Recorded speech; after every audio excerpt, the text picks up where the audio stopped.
It was an ordinary overcast afternoon in Minneapolis when Melissa Hale pulled into the Westridge Mall parking lot.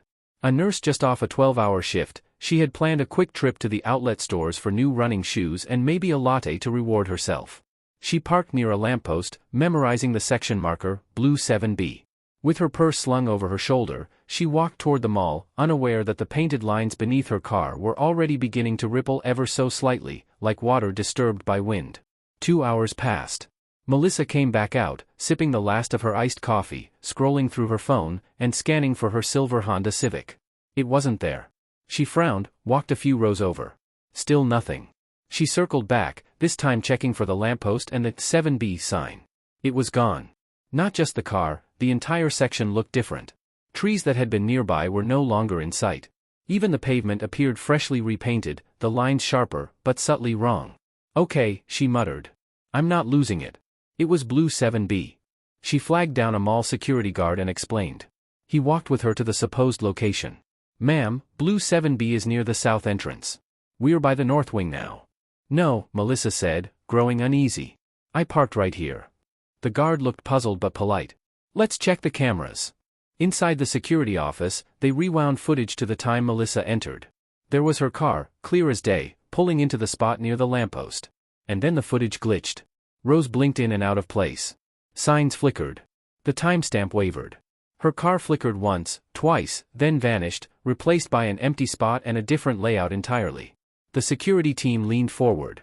This must be a system error. But Melissa's pulse told her otherwise. She stepped back from the screen, chills crawling up her neck. Did the parking lot move? She whispered. The mall eventually closed. Night fell. The security guards clocked out. Melissa refused to leave. I know it sounds crazy, she told the night shift janitor as he passed her by, but I'm not going home without my car. She walked the lot for hours. The wind whispered between the parked vehicles, rattling signage and brushing past her with eerie coolness. Lights flickered overhead. Sometimes, she thought she saw movement from the corner of her eye, a shift, a lurch, as if the ground itself turned fractionally when she wasn't looking. She tried retracing her steps. Following memories. Using the map on her phone. Nothing worked. At one point, she came across Blue 9A repeated 3 times in a row. Then the numbers stopped making sense entirely. She walked past green H3, red 14X, and black Q1, each of them in different directions, none matching the original lot layout she had seen when she parked. Her feet began to ache. Her legs trembled. She checked her phone. 3:08 a.m. She sat on a curb, eyes filled with tears, head resting on her hands. That's when she felt it, the low, distant hum. Not mechanical. Not electrical. It was organic. She looked up. The rows of cars had rearranged themselves again. A silver Honda Civic sat under a lone flickering light several hundred feet ahead. Her heart jumped. She ran, lungs burning. It was hers. Absolutely hers. She reached for the handle, and saw the note tucked under her wiper blade. Melissa froze, staring at the yellowing paper flapping gently beneath the wiper. It looked aged, like something pulled from an old book. Her name wasn't on it, but it was clearly meant for her. It read, "You're lucky. It liked you." She stared at the sentence, her breath clouding in the chill air. Her hands trembled as she read it again and again. What did it mean? What was it? She turned slowly, eyes scanning the dark lot. No one. She ripped the note in half and threw it, but the wind didn't carry it. The paper sank slowly to the ground like it was resisting gravity, almost settling into the pavement. Melissa opened the door and got in, but her car felt wrong. Not just cold, different star. The seat was slightly off, like someone had adjusted it and then tried to put it back. The air smelled like rain and metal, though it hadn't rained in days. She turned the key. The engine rumbled to life. Relief rushed over her. But the lot didn't look like it used to. There were no exits in sight. She drove forward. The pavement kept going. She took a left. Then a right. More rows. More lights. More signs that didn't make sense. Her headlights flashed across another car. Its windows were fogged, but someone was inside. She slowed down. Inside, a woman sat staring straight ahead. Motionless. Eyes wide open. Melissa tapped the horn. No reaction. She parked and approached the window. Knocked once. The woman blinked. Then slowly, with a mechanical motion, turned her head. Her lips didn't move, but a voice echoed in Melissa's head. Don't follow the lights. They lie.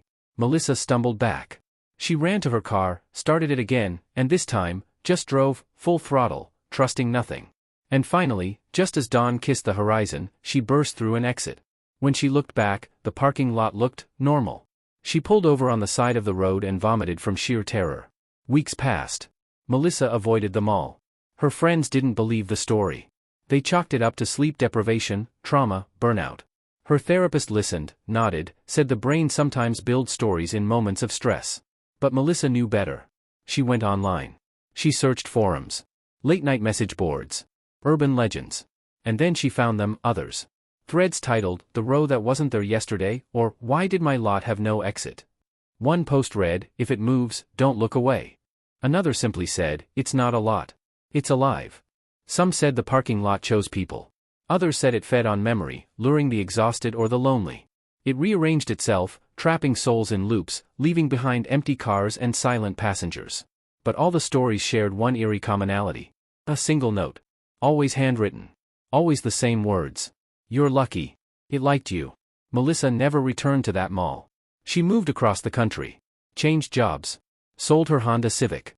But sometimes, in the middle of the night, she'd dream of yellow lines stretching endlessly under flickering lamps. Of footsteps behind her.